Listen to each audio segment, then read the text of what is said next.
ইরানের প্রেসিডেন্ট নির্বাচন নিয়ে শত জল্পনা কল্পনার অবসান হতে যাচ্ছে খুব শীঘ্রই।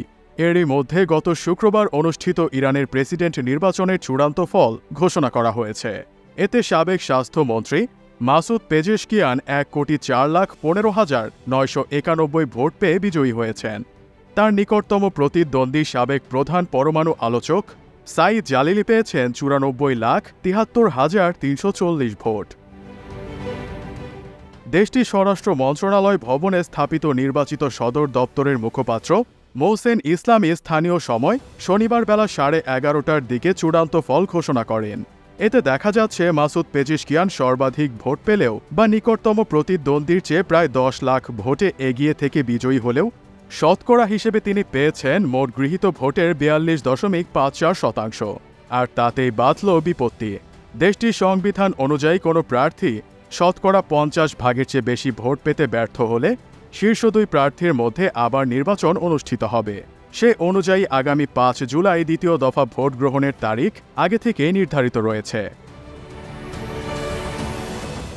ভোটের বাকি দুই প্রার্থী পার্লামেন্ট স্পিকার বাকের গালিবাফ এবং সাবেক স্বরাষ্ট্রমন্ত্রী মোস্তফাপুর মোহাম্মদী পেয়েছেন যথাক্রমে ৩৩,৮৩,৩৪০ এবং ২,০৬,৩৯৭ ভোট। ইরানের স্বরাষ্ট্র মন্ত্রণালয় পুরো ভোট গ্রহণ প্রক্রিয়া সম্পন্ন করার দায়িত্ব পালন করছে।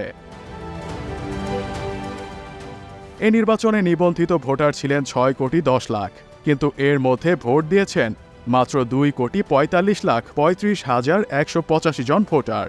অর্থাৎ এবারের প্রেসিডেন্ট নির্বাচনে মোট ভোটারের অর্ধেকও ভোট দিতে যাননি। এদিকে শুক্রবারের নির্বাচনে বিজয়ী প্রার্থী পেজেশকিয়ান শতকরা ৫০ বেশি ভোট পেতে ব্যর্থ হওয়ায় ইরানের প্রেসিডেন্ট নির্বাচনের ভোটাভুটি এখন রান অফ বা দ্বিতীয় পর্বে গড়িয়েছে। এদিকে ইরানের প্রেসিডেন্ট নির্বাচন দ্বিতীয় পর্বে গড়াতে না গড়াতেই দ্বিতীয় পর্বের ভোটের জন্য নির্বাচনী প্রচারণা শুরু করে দিয়েছেন শীর্ষ দুই প্রার্থী সাইদ জালিলি এবং মাসুদ পেজেশকিয়ান। ইরানের নির্বাচনী আইন অনুযায়ী প্রথম পর্বের নির্বাচনের চূড়ান্ত ফল ঘোষিত হওয়ার মুহূর্ত থেকে শীর্ষ দুই প্রার্থী তাদের প্রচারাভিযান শুরু করতে পারবেন এবং এই প্রচার চলবে দ্বিতীয় পর্বের ভোট গ্রহণ শুরুর ২৪ ঘণ্টা আগ পর্যন্ত।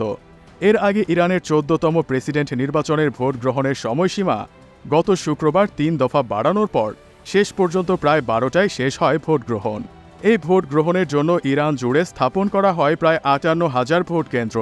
এছাড়া ৯৫টি দেশে বসবাসরত প্রবাসী ইরানি নাগরিকদের জন্য বিশ্বজুড়ে ৩১৪টি ভোট কেন্দ্র খোলা হয়। ওইসব কেন্দ্রেও ইরানি সময় শুক্রবার রাত ১২টা পর্যন্ত ভোট গ্রহণ করা হয়।